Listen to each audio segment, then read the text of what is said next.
ಅಂಗಡಿ ಕ್ಲೋಸ್ ಮಾಡಿ ಮನೆಗೆ ಹೋಗೋಣ ಅಂತ ಇದ್ವಿ. ಸೊ ಪಾಪು ನೋಡ್ಬೋದು ಅವ್ನ ಆಟ ಸಾಮಾನೆಲ್ಲ ಮೂಟೆ ಕಟ್ಟಿ ಮನೆಗೆ ತೊಗೊಂಡು ಹೋಗೋದಕ್ಕಂತೇಳಿ ಇಟ್ಕೊಂಡಿದ್ದಾನೆ. ಇಷ್ಟೊಂದು ಏನಕ್ಕೋ ಚಿನ್ನಿ? ಏನದು ಇಷ್ಟೊಂದು ಬೇಕಾ? ಯಾಕೆ?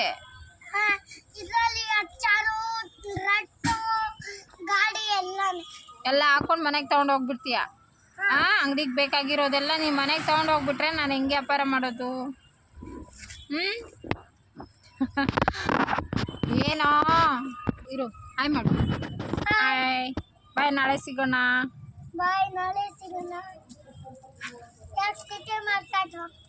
ಡೈಲಿ ಹೋಗ್ತಾ ಇರೋ ನೀನು ಸಿಟಿ ಮಾರ್ಕೆಟ್, ಓಕೆನಾ?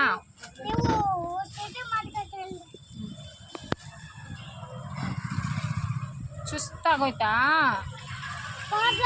ಬಾ, ನಾವು ಇವಾಗೆಲ್ಲ ಐಟಮ್ ಎಲ್ಲ ಬೇಗನೆ ಎತ್ತಿಕ್ಬಿಟ್ಟು ಮನೆಗೆ ಹೋಗೋಣ, okay?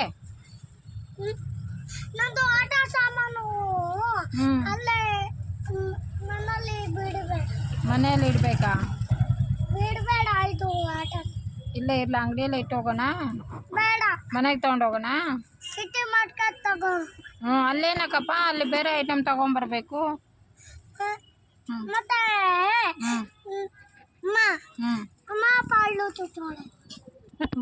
Hi friends, welcome back to my channel. ನಾನು ಶೋಭಾ. ನಾನು ಇವತ್ತು ನೈಟಿಂದ ವ್ಲಾಗ್ ಸ್ಟಾರ್ಟ್ ಮಾಡ್ತಾ ಇದ್ದೀನಿ. ಸೊ ಇವಾಗ ಮಾರ್ಕೆಟ್ಗೆ ಹೋಗಿ ಬರೋಣ ಅಂತೇಳಿ ಮಾರ್ಕೆಟ್ಗೆ ಹೋಗ್ತಾ ಇದ್ವಿ. ಸೊ ಹಾಗೆ ಪಾಪು ಕೂಡ ಹಾಡು ಹಾಡ್ತಾನೆ. ಸೊ ಹೀಗೆ ಪೂರ್ತಿ ಬ್ಲಾಗ್ಸನ್ನ ನೋಡ್ತಾ ಇರಿ.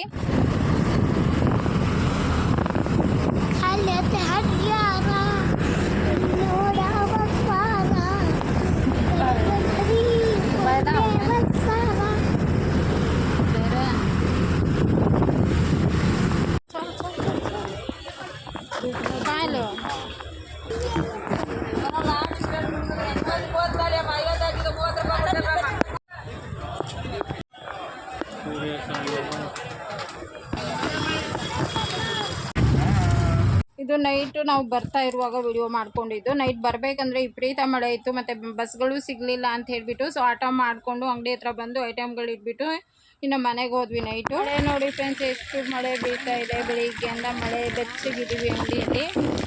ಎಲ್ಲ ಬಾಕ್ಸ್ ಇಟ್ಟಿದ್ದೀನಿ, ನೀರೆಲ್ಲ ಸಿಡಿಯುತ್ತೆ ಅಂಥೇಳಿ.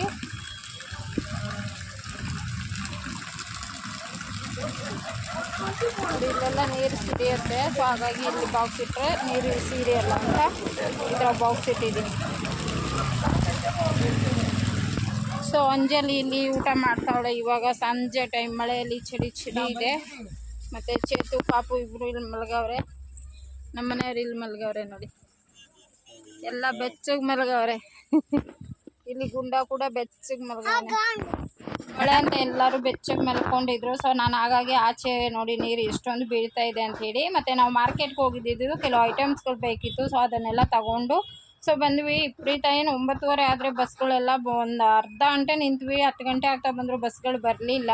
ಸೊ ಹಾಗಾಗಿ ನಾವು ಆಟೋ ಮಾಡಿಕೊಂಡು ಇಲ್ಲಿ ಬರಬೇಕಾಯ್ತು. ಇಲ್ಲಾಂದರೆ ತುಂಬ ಲೇಟ್ ಆಗಿಬಿಡ್ತಾಯಿತ್ತು. ಮತ್ತು ಆದ್ರೂ 11 ಗಂಟೆ ಆಯಿತು. ಮಳೆ ತುಂಬಾ ಬೀಳ್ತಾ ಇದೆ. ಸೊ ಮಳೆಯಲ್ಲೇ ಬಂದ್ವಿ, ಎಲ್ಲರ ಮನೆಗೆ ಬಂದು. ಸೊ ಇವಾಗ ಅಷ್ಟೇ ಬಿರಿಯಾನಿ ಮಾಡಿದ್ವಿ. ಇವತ್ತು ಸಂಡೇ ಆಗಿರೋದ್ರಿಂದ ಬಿರಿಯಾನಿ ರೆಸಿಪಿ. ಸೊ ಬಿರಿಯಾನಿ ಆಯಿತು. ಇನ್ನೇನು ಊಟ ಮಾಡಬೇಕು. ಬಟ್ಟೆಗಳು ತುಂಬಾ ಇತ್ತು ಮಿಷಿನ್ಗೆ ಹಾಕೋದು. ಎಲ್ಲ ವಾಷಿಂಗ್ ಮಿಷಿನ್ಗೆ ಹಾಕಿ ವಾಶ್ ಮಾಡ್ಕೊಂಡಿದ್ದಾಯಿತು. ಇನ್ನೊಂದು ಸ್ವಲ್ಪ ಇದೆ. ಹಾಗೆ ನಾಳೆ ಹೋಗೋ ಸ್ಕೂಲ್ ಯೂನಿಫಾರ್ಮ್ ಎಲ್ಲನೂ ಒಣಗಿ ಹಾಕಿದ್ದೀನಿ ಇಲ್ಲೇ ಫ್ಯಾನ್ ಗಾಳಿಯಲ್ಲಿ. ಮೇಲೆ ಫುಲ್ ಮಳೆ ಬೀಳ್ತಾ ಇದೆಯಲ್ಲ. ಸೊ ಇಲ್ಲೇ ಹಗ್ಗ ಕಟ್ಟಿ ಒಳಗಡೆ ಫ್ಯಾನ್ ಹಾಕಿ ಒಣಗಿಸಿದ್ದೀನಿ. ಅಂಜಲಿ ನೋಡ್ಬೋದು, ಫ್ಯಾನ್ ಗಾಳಿಗೆ ಇಲ್ಲೇ ದಾರ ಕಟ್ಟಿ ಕಬೋರ್ಡ್ಗೆ ಬಟ್ಟೆನ ಒಣಗಿ ಹಾಕಿದ್ದೀನಿ. ಲೈಟ್ ಆಫ್ ಮಾಡಿದ್ದೆ. ಇದೆಲ್ಲ ಒಣಗಬೇಕು ಬೆಳಿಗ್ಗೆ ಅಷ್ಟರಲ್ಲಿ. ಹಾಗಾಗಿ ಯಾರು ಯಾರವರು? ನಿಮ್ಮದು ಅಪ್ಪ ಮಲಗಿದ್ದಾರೆ. ಎಬ್ಸು, ಊಟ ಮಾಡೋಣ ಅಂತೇಳು. ಬಾ ಊಟ ಮಾಡೋಣ.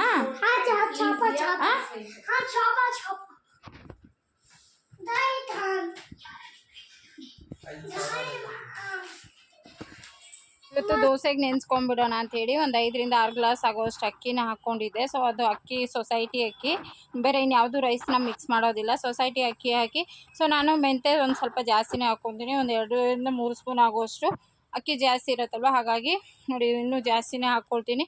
ಇಷ್ಟು ಮೆಂತೆನ ಹಾಕಿ ಅದರ ಜೊತೆಗೆ ಸ್ವಲ್ಪ ಹೆಸರುಬೇಳೆ, ತೊಗರಿಬೇಳೆ, ಕಡಲೆಕಾಳು, ಕಡಲೆಬೇಳೆ ಸೊ ಇಷ್ಟನ್ನು ಹಾಕಿ ಚೆನ್ನಾಗಿ ವಾಶ್ ಮಾಡಬೇಕು ನೀರಲ್ಲೇ 3-4 ಸರಿ ನೀರು, ಯಾಕಂದರೆ ಸೊಸೈಟಿ ಅಕ್ಕಿ ಒಂದ್ಸರಿ ಚೆನ್ನಾಗಿ ಬರುತ್ತೆ, ಒಂದೊಂದು ಸರಿ ತುಂಬಾ ಗಲೀಜಾಗಿ ಬರುತ್ತೆ. ಮತ್ತು ಸಬ್ಬಕ್ಕಿ ಕೂಡ ಹಾಕಿದ್ದೆ, ಅವಲಕ್ಕಿ ಕೂಡ ಹಾಕಿದ್ದೆ. ಇದೆಲ್ಲ ಒಂದು ಸ್ವಲ್ಪನೇ ಹಾಕಿ, ಉದ್ದಿನಬೇಳೆನೂ ಅಷ್ಟೇ, ಅಕ್ಕಿ ಇಷ್ಟ ಹಾಕಿದ್ರು ಕೂಡ ಉದ್ದಿನಬೇಳೆ ಒಂದು ಸ್ವಲ್ಪನೇ ಹಾಕಿದ್ದು, ಅವಲಕ್ಕಿ ಒಂದು ಇಡೀ ಹಾಕಿದ್ದೆ. ಗಳಲ್ಲಿ ನಾನು ತೋರಿಸಿದ್ದೀನಿ ಎಷ್ಟೆಷ್ಟು ಏನೇನು ಹಾಕ್ಕೊಳ್ಬೇಕು ಅಂಥೇಳಿ. ಸೊ ಹಾಗೆ ಪ್ರತಿ ಸಲ ನೆನೆಸ್ಕೊಂಡಾಗೆಲ್ಲ ತೋರಿಸ್ತೀನಿ ನೋಡಿ. ಇಷ್ಟಕ್ಕಿಗೆ ನಾನು ಒಂದು 4 ಟೇಬಲ್ ಸ್ಪೂನ್ ಆಗುವಷ್ಟು ಉದ್ದಿನಬೇಳೆ ಹಾಕಿ ಸಬ್ಬಕ್ಕಿ ಮತ್ತು ಕಡಲೆಕಾಳು ಹಾಕೋದ್ರಿಂದ ನಮಗೆ ದೋಸೆ ತುಂಬಾ ಕ್ರಿಸ್ಪಿಯಾಗಿ ಚೆನ್ನಾಗಿ ಬರುತ್ತೆ. ಇವಾಗ ನಾನು ಅದನ್ನು ಎಲ್ಲ ಮಿಕ್ಸ್ ಮಾಡಿಬಿಟ್ಟು ಕ್ಲೀನಾಗಿ ವಾಶ್ ಮಾಡಿ 3-4 ಸರಿ ವಾಶ್ ಮಾಡಿ, ಸೊ ಅದನ್ನು ನೀರು ಹಾಕಿ ನೈಟ್ ನೆನೆಸ್ಬಿಡ್ತೀನಿ ನಾನು. ಇನ್ನು ನೆಕ್ಸ್ಟ್ ಡೇ ಬೆಳಿಗ್ಗೆ ಎದ್ದು ಸಾಯಂಕಾಲ ಒಂದು 5-6 ಗಂಟೆ ಹಂಗೆ ರುಬ್ಬಿಸ್ಕೊಂಬರೋದು. ಸೊ ಮಿಷಿನ್ ಎಲ್ಲೂ ಇರಲಿಲ್ಲ ಅಂಥೇಳಿ ಮನೆಯಲ್ಲೇ ರುಬ್ಕೊಂಡೆ, ಬಟ್ ಸ್ವಲ್ಪ ದಪ್ಪನೇ ಬಂತು. ಸೊ ಬೆಳಿಗ್ಗೆ ಅಷ್ಟರಲ್ಲಿ ಫುಲ್ಲು ನೆಂದಿರುತ್ತೆ. ಸೊ ಸಂಜೆವರೆಗೆ ಅಂದರೆ ಇನ್ನೂ ಜಾಸ್ತಿ ನೆಂದಿರುತ್ತೆ, ಬೇಗ ಫರ್ಮೆಂಟ್ ಆಗುತ್ತೆ. ಜಾಸ್ತಿ ಎಷ್ಟು ನೆನೆಯುತ್ತೋ ಅಷ್ಟು ಬೇಗ ಫರ್ಮೆಂಟ್ ಆಗುತ್ತೆ. ನೆಕ್ಸ್ಟ್ ಡೇ ಬೆಳಿಗ್ಗೆ ಎದ್ದು ನಾನು ಅಂಗಡಿಗೆ ಬಂದು ಲಾಗ್ಸ್ನ ಮಾಡ್ತಾಯಿದ್ದೀನಿ. ಸೊ ಬೆಳಿಗ್ಗೆಯಿಂದ ವಿಪರೀತ ಮಳೆ ಬೀಳ್ತಾ ಇದೆ. ಸೊ ಈ ಚಳಿಯಲ್ಲಿ ನನಗಂತೂ ತುಂಬಾ ಹಲ್ಲು, ಮತ್ತು ಪಾಪುಗೂ ಈ ಸರಿ ಬಂದಿಲ್ಲ. ಈ ಸರಿ ನನಗೆ ದವಡೆ ಹಲ್ಲು ಫುಲ್ಲು ವಿಪರೀತ ನೋವು ಆಗ್ತಾಯಿತ್ತು. ಸೊ ಮಳೆಯಲ್ಲಿ ಒಂದು ಸ್ವಲ್ಪ ಐಟಮ್ಗಳನ್ನ ಜೋಡಿಸಿ ಇನ್ನೇನು ಕೂತ್ಕೊತಾ ಇದ್ದೀನಿ, ಒಂದು ಕಡೆ ಇಟ್ಕೊಂಡ್ಬಿಟ್ಟಿದ್ದೀನಿ. ಸೊ ನಿನ್ನೆಯಿಂದ ನಾನು ಬ್ಲಾಗ್ಸ್ನ ಕಂಟಿನ್ಯೂ ಮಾಡಲೇ ಇಲ್ಲ ಫ್ರೆಂಡ್ಸ್. ಮತ್ತು ನೈಟು ದೋಸೆಗೆಲ್ಲ ನೆನೆಸ್ಬಿಟ್ಟು ಸೊ ಹಾಗೆ ಮಲ್ಕೊಂಬಿಟ್ಟೆ. ವಿಪರೀತ ಹಲ್ಲು ಅಂದರೆ ಹಲ್ಲು ನನಗೆ ಮಾತಾಡೋಕ್ಕೆ ಆಗ್ತಾಯಿಲ್ಲ. ಸೊ ಬೆಳಿಗ್ಗೆ ಕೂಡ ಟ್ಯಾಬ್ಲೆಟ್ ತೊಗೊಂಡೆ, ಅವಾಗ ಒಂದು ಸ್ವಲ್ಪ ಮೇಲಿತ್ತು, ಮತ್ತು ಇನ್ನೂ ಜಾಸ್ತಿ ಪೇನ್ ಆಗ್ತಾಯಿದೆ. ಕೋಲ್ಡ್ ಜಾಸ್ತಿ ಮಳೆ ಬೀಳ್ತಾಯಿದೆ, ಇನ್ನು 5 ದಿವಸ ಇರುತ್ತಂತೆ ಇದೇ ರೀತಿ ಮಳೆ. ಸೊ ಫುಲ್ಲು ಮಳೆ ಜೋರಂದರೆ ಜೋರಾಗಿ ಬೀಳ್ತಾ ಉಂಟು ನೋಡಿ. ಈ ಕಡೆ ಕಿವಿ ಕೂಡ ನೋಯೋಗಿ ಸ್ಟಾರ್ಟ್ ಆಯ್ತು ನನಗೆ, ಹಣ್ಣೋಗೆ. ಸೊ ಈ ಹಲ್ಲೇನಿದೆ ವಿಪರೀತ ದವಡೆ ಹಲ್ಲಿದೆಯಲ್ಲ, ವಿಪರೀತ ನೋವು ನಿನ್ನೆಯಿಂದ ಸ್ಟಾರ್ಟ್ ಆಗಿದೆ. ಸೊ ನನಗೆ ಈ ತಣ್ಣೀರಲ್ಲಿ ಕೈ ಹಾಕಿದಾಗ ಸೊ ಆ ಥರ, ಮತ್ತು ಮಳೆ ಬಂದ ಗಾಳಿಯಲ್ಲಿ ಈ ಥರ ನೋವು ಪೇನ್ ಬರುತ್ತೆ. ತಡ್ಕೊಳಕ್ಕೆ ಏನು ನೋವು ಬೇಕಾದ್ರೆ ತಡ್ಕೊತೀನಿ. ಅಲ್ಲಿ ನೋವು ಇದೆಯಲ್ಲ ತುಂಬ ಕೋಪ ಬರುತ್ತೆ, ಎಲ್ಲರ ಮೇಲೂ ರೇಗ್ತೀನಿ, ಆ ಥರ ಆಗಿಬಿಡುತ್ತೆ. ಇಲ್ಲಾಂದರೆ ಸೈಲೆಂಟಾಗಿ ಕೂತ್ಕೊಬಿಡ್ತೀನಿ. ಮಾತಾಡಿದ್ರೆ ಸಾಕು ಫುಲ್ ಪೇನ್ ಆಗುತ್ತೆ. ಬ್ರಷ್ ಮಾಡಿದೆ, ಏನೇನೋ ಲವಂಗ ಎಲ್ಲ ಇಕ್ತೆ, ಬಟ್ ಇನ್ನೂ ಜಾಸ್ತಿನೇ ಆಗುತ್ತೆ, ಒಟ್ಟು ಕಡಿಮೆ ಆಗ್ತಾಯಿಲ್ಲ. ಮತ್ತು ಇವಾಗ ಟ್ಯಾಬ್ಲೆಟ್ ತೊಗೊಳ್ಬೇಕು. ಸೊ ಅಂಗಡಿಗೆ ಬಂದು ವ್ಲಾಗ್ಸ್ ಕಂಟಿನ್ಯೂ ಮಾಡ್ತಾಯಿದ್ದೀನಿ. ಮತ್ತು ಸಂಜೆ ಹೋಗಿ ಮತ್ತು ದೋಸೆ ಹಿಟ್ಟು ರುಬ್ಬಿಸ್ಕೊಂಡು ಈ ವ್ಲಾಗ್ಸ್ನ ಕಂಟಿನ್ಯೂ ಮಾಡ್ತೀನಿ. ದೋಸೆ ಮಾಡ್ತೀನಿ, ಯಾವ ಥರ ಬರುತ್ತೆ ಅಂತ ನೋಡಿ. ಸುಮಾರು ವೀಡಿಯೋಗಳನ್ನು ತೋರಿಸ್ತಾ ಇರ್ತೀನಿ. ಸೊ ಒಂದೊಂದು ಸರಿಗೆ ಒಂದೊಂದು ಎಕ್ಸ್ಟ್ರಾ ಐಟಮ್ಸ್ನ ಹಾಕಿ ದೋಸೆನ ಮಾಡ್ತಾಯಿರ್ತೀನಿ. ಸೊ ಅದನ್ನು ಕೂಡ ಶೇರ್ ಮಾಡ್ತೀನಿ. ವಿಡಿಯೋನ ಪೂರ್ತಿ ನೋಡ್ತಾಯಿರಿ, ಓಕೆನಾ. ಸೊ ಮತ್ತು ಟ್ಯಾಬ್ಲೆಟ್ ತೊಗೊತೀನಿ. ತೋರಿಸಿ ನೋಡಿ ಮಳೆ ಎಷ್ಟು ಬೀಳ್ತಾ ಇದೆ ಅಂದರೆ. ಮೊನ್ನೆ ನೈಟು ನಾವು ಮಾರ್ಕೆಟ್ಗೆ ಹೋಗಿದ್ವಿ. ಸೊ ಅವಾಗಿಂದ ವಿಡಿಯೋ ಮಾಡಿದ್ದೀನಿ, ನಾನು ಎಡಿಟ್ ಮಾಡಿ ಇನ್ನೂ ಹಾಕಿಲ್ಲ ಈ ವಿಡಿಯೋನ. ಸೊ ಮೊನ್ನೆ ನೈಟಿಂದ ಇವಾಗವರೆಗೂ ಬೀಳ್ತಾ ಇದೆ. ಇನ್ನೂ 5 ದಿವಸ ಇದೆ ಅಂತ ಇದೇ ರೀತಿ. ಬಟ್ಟೆ ನೋಡಿದ್ರೆ ಸಿಕ್ಕಾಪಟ್ಟೆ ವಾಶ್ ಮಾಡಿ ಹಾಕಿದ್ದೀನಿ, ಒಣಗೋಸೋಕ್ಕೆ ಜಾಗನೇ ಇಲ್ಲ ನಮ್ಮ ಮನೆ ಹತ್ರ. ಸೊ ಅಲ್ಲೇ ಇವತ್ತು ಬೇವಿನ ಮರಕ್ಕೆ ಮತ್ತು ನಮ್ಮ ಮನೆ ಡೋರ್ ಹತ್ರ ಗೇಟ್ ಏನಿದೆ ಎರಡಕ್ಕೂ ಸೇರಿ ಹಾಕಿ ಒಂದ್ರ ಮೇಲೆ ಒಂದು ಒಣಗ ಹಾಕಿದ್ದಾಳೆ ಅಂಜಲಿ. ಸಂಜೆ ಹೋಗ್ಬೇಕಂದ್ರೆ ತೋರಿಸಿ ನಿಮಗೆ ಮನೆ ಎದುರುಗಡೆ ಯಾವ ಥರ ಬಟ್ಟೆನ ಒಣಗಿಸ್ತಿದ್ದೀನಿ ಅಂಥೇಳಿ. ಸೊ ನೋಡಿ ಮಳೆ ಯಾವ ಥರ ಬೀಳ್ತಾ ಇದೆ. ನಿನ್ನೆದು ಕೂಡ ವಿಡಿಯೋ ಮಾಡಿದ್ದೀನಿ ಎಷ್ಟು ಮಳೆ ಬೀಳ್ತಾ ಇದೆ ಅಂತೇಳಿ. ಇವತ್ತಿಂದೂ ಕೂಡ ಲೀಟಿ ಅಂತ ಬೀಳ್ತಾನೆ ಇದೆ, ಜಡಿ ಮಳೆ ಥರ. ಸೊ ಯಾವ ಥರ ಅಂತ ತೋರಿಸಿ. ಇದೇ ರೀತಿ ಬೀಳ್ತಾ ಇದೆ ಮೊನ್ನೆ ಸಾಯಂಕಾಲದಿಂದ ಮಳೆ. ಸಂಜೆ ಹಂಗೆ ದೋಸೆ ಅಕ್ಕಿ ಚೆನ್ನಾಗಿ ನೆಂದಿತ್ತು. ಸೊ ನಾನು ಅದರ ಜೊತೆಗೆ ಒಂದು ಸ್ವಲ್ಪ ಚಿಕ್ಕದು 2 ಈರುಳ್ಳಿ ಫುಲ್ಲು ಸಣ್ಣಗೆ ಹೆಚ್ಚಿಬಿಟ್ಟು ಮಿಷಿನ್ ಕೊಟ್ಟು ಕಳ್ಸೋಣ ಅಂತ ಹೇಳಿ ಕಳಿಸಿದೆ. ಬಟ್ ಎಲ್ಲೂ ಮಿಷಿನು ಅವತ್ತು ಮಳೆ ವಿಪರೀತ ಬೀಳ್ತಾ ಇತ್ತು, ಯಾವುದೇ ಮಿಷಿನ್ ಓಪನ್ ಇರಲಿಲ್ಲ. ಹಾಗಾಗಿ ಮನೆಯಲ್ಲೇ ರುಬ್ಬಿಟ್ಬಿಟ್ಟು ಇನ್ನು ಬರ್ತಡೆಗೆ ಹೋಗೋಣ ಅಂಥೇಳಿ ರೆಡಿ ಆಗ್ತಾಯಿದ್ದೀನಿ. ಸೊ ಮನೆಗೆ ಬಂದು ಇವಾಗ ವ್ಲಾಗ್ಸ್ನ ಕಂಟಿನ್ಯೂ ಮಾಡ್ತಾ ಇದ್ದೀನಿ ಫ್ರೆಂಡ್ಸ್. ಇವಾಗ ದೋಸೆ ಹಿಟ್ಟನ್ನ ರುಬ್ಕೋಬೇಕು, ಯಾವುದೂ ಅಂಗಡಿ ತೆಗ್ದಿಲ್ಲ. ಸೊ ಹಾಗಾಗಿ ಚೇತು ಅರ್ಧ ಹಿಟ್ಟು ರುಬ್ಬಿದ್ದಾನೆ. ಸೊ ರೆಡಿ ಆಗ್ತಾವನಿ ಇಲ್ಲಿ. ಮತ್ತು ಇವಾಗ ನಮ್ಮ ಅಣ್ಣನ ಮನೆ ಹತ್ರ ನಿಖಿಲ್ದು ಬರ್ತಡೇ ಇದೆ. ಸೊ ಇಲ್ಲಿ ಬಂದಿದ್ನಲ್ಲ ಪಾಪು ಬರ್ತಡೇಗೆ ಹೋಗೋಣ ಅಂತೇಳಿ ರೆಡಿ ಏನೋ ಆಗಿದ್ವಿ. ಮತ್ತು ಮೆಸ್ ಹಾಕೋರು ಬಂದಿದ್ದರು, ಅವರು ಪೆಂಡಿಂಗ್ ಇಟ್ಟಿದ್ರು ಇದು ಮನೆ ಕ್ಲೀನ್ ಮಾಡಿಸುವಾಗ. ಸೊ ಹಾಗಾಗಿ ಅವರು ಮೆಸ್ ಹಾಕೋ ಅಷ್ಟರಲ್ಲಿ ನಾನು ಈ ಕಡೆ ಪೂಜೆ ಎಲ್ಲ ಮುಗಿಸ್ಕೊಂಡೆ. ಸ್ನಾನ ಮುಗಿಸ್ಕೊಂಡು ಪೂಜೆ ಎಲ್ಲ ಆದಮೇಲೆ ಇನ್ನು ಅವ್ರ ಕೆಲಸ ಮುಗಿಸ್ಕೊಂಡು ಹೋದ್ಮೇಲೆ ನಾನು ನಮ್ಮ ಅಣ್ಣ ಮನೆಗೆ ಸೊ ಹೋಗಬೇಕು ಅಂತ ರೆಡಿಯಾಗಿ ಎಲ್ಲರೂ ವೆಯ್ಟ್ ಮಾಡ್ತಾಯಿದ್ದೀವಿ. ಸೊ ಅವ್ರು ತುಂಬ ದಿವಸದಿಂದ ಹಾಕೇ ಇರಲಿಲ್ಲ, ಮತ್ತು ಫೋನ್ ಮಾಡಿದ್ರು ಫೋನ್ ಇರ್ತಾ ಇರಲಿಲ್ಲ. ಸೊ ಅದೊಂದು ಪ್ರಾಬ್ಲಮ್ ಇತ್ತು. ಸೊ ಅವತ್ತು ಸಾಯಂಕಾಲ ಕರೆಸ್ಬಿಟ್ಟು ಬೇಗ ಹೋಗಿದ್ವಿ ಮನೆಗೆ. ಹಾಗಾಗಿ ಕರೆದ್ಬಿಟ್ಟು ಮೆಸ್ನ ಹಾಕ್ಸಿದ್ವಿ, ಕಿಚನ್ನು ಮತ್ತು ಎಲ್ಲ ಕಡೆಯೂ ಫುಲ್ ಮೆಸ್ ಹಾಕಿಸಿ ಕಿಟಕಿ ಎಲ್ಲ ಓಪನ್ ಮಾಡಿಬಿಟ್ಬಿಡೋಣ ಅಂಥೇಳಿ. ಸೊ ಈ ರೀತಿ ಮೆಸ್ ಹಾಕ್ಸಿದ್ರೆ ನಮಗೆ ಗಾಳಿ ಚೆನ್ನಾಗಿ ಬರುತ್ತಲ್ಲ ಮನೆಯಲ್ಲಿ. ಸೊ ಹಾಗಾಗಿ happy birthday.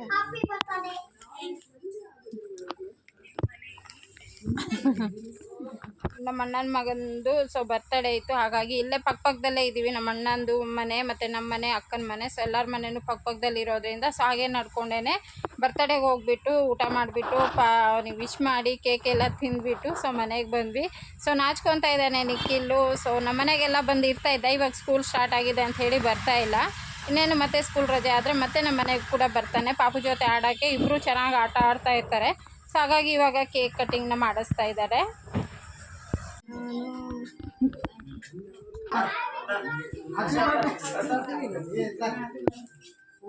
Happy birthday to you, happy birthday to you Vicky, happy birthday to you. एवढी दाखव एवढी दाख रे देख रहा उसने भाई आ मम्मी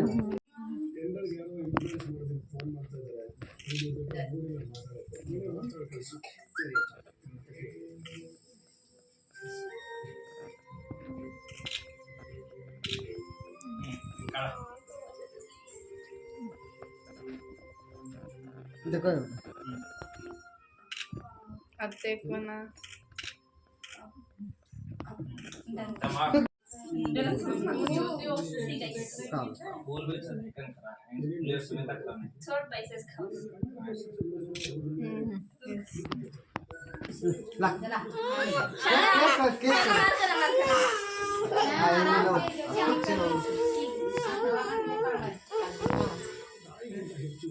एवढी देखा उभर नाही धरते काय मग घेतो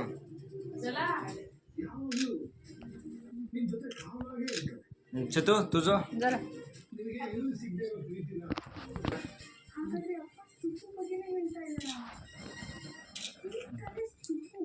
गीता अनु उभरा उभरा ಬರ್ತಡೇ ಮುಗಿಸಿ ಮನೆಗೆ ಬಂದ್ವಿ. ಸೊ ಎಲ್ಲ ಕೇಕ್ ಎಲ್ಲ ತಿನ್ನಿಸ್ಬಿಟ್ಟು ನಾವು ಕೂಡ ತಿಂದು ಸೊ ಊಟ ಎಲ್ಲ ಮುಗಿಸ್ಕೊಂಡು ಬಂದ್ವಿ. ಇನ್ನು ನೆಕ್ಸ್ಟ್ ಡೇ ಮತ್ತೆ ನಾನು ವ್ಲಾಗ್ಸ್ನ ಕಂಟಿನ್ಯೂ ಮಾಡ್ತೀನಿ. ಮತ್ತು ದೋಸೆ ಹಿಟ್ಟು ರುಬ್ಬಿಟ್ಟಿದ್ನಲ್ಲ ಸೊ ಅದಕ್ಕೆ ನಾನು ಒಂದು ಸ್ವಲ್ಪ ಕಲ್ಲುಪ್ಪೆಲ್ಲ ಹಾಕಿ ಫರ್ಮೆಂಟ್ ಆಗೋದಕ್ಕೆ ಇಡ್ತಾ ಇದ್ದೀನಿ. ಸೊ ಅಲ್ಲಿಂದ ಬಂದು ಇದು ನೆಕ್ಸ್ಟ್ ಡೇ ಬ್ಲಾಗ್ನ ಶೇರ್ ಮಾಡ್ತೀನಿ. ಬರ್ತಡೇ ಆದಮೇಲೆ ಮತ್ತೆ ವ್ಲಾಗ್ಸ್ನ ಕಂಟಿನ್ಯೂ ಮಾಡಲಿಲ್ಲ. ನೆಕ್ಸ್ಟ್ ಡೇ ಬಂದು ದೋಸೆ ಹಿಟ್ಟಿಗೆ ಮತ್ತು ಒಂದು ಸ್ವಲ್ಪ ಉಪ್ಪು ಕಲ್ಲುಪ್ಪು ಹಾಕಿ ಚೆನ್ನಾಗಿ ತಿರುಗಿಸ್ದೆ. ಕಲ್ಲುಪ್ಪು ಹಾಕಿದ್ದೆ, ಚೆನ್ನಾಗಿ ತಿರುಗಿಸ್ಬಿಟ್ಟು ಒಂದು 10 ನಿಮಿಷಗೆಲ್ಲನೂ ಫರ್ಮೆಂಟ್ ಆಗಿರುತ್ತೆ. ಯಾಕಂದರೆ ಚೆನ್ನಾಗಿ ನೆಂದಿರುತ್ತಲ್ಲ. ಸೊ ಫರ್ಮೆಂಟ್ ಆದ ಕೂಡಲೇ ನಾನು ದೋಸೆ ಆಲ್ರೆಡಿ ನಮ್ಮ ಮನೆಯವರು ಒಂದು ಸ್ವಲ್ಪ ದೋಸೆನ ಮಾಡಿಕ್ಕಿದ್ರು. ಇದು ಮಂಗಳವಾರ ನೈಟ್ ನಾನು ವಿಡಿಯೋನ ಮಾಡ್ಕೊಂಡಿದ್ದು. ಅರ್ಧ ದೋಸೆ ಮಾಡಿಟ್ಟಿದ್ರು, ನಾನು 4-5 ದೋಸೆನ ಮಾಡಿಕೊಂಡೆ. ಮತ್ತು ಇವತ್ತಿನ ಬ್ಲಾಗ್ಸ್ ನಿಮಗೆಲ್ಲ ಇಷ್ಟ ಆಗುತ್ತೆ ಅಂದ್ಕೊಂಡಿದ್ದೀನಿ. ಇಷ್ಟ ಆದರೆ ಪ್ಲೀಸ್ ಎಲ್ಲರಿಗೂ ಫ್ರೆಂಡ್ಸ್ ಫ್ಯಾಮಿಲಿ ಮೆಂಬರ್ ಎಲ್ಲರಿಗೂ ಶೇರ್ ಮಾಡಿ.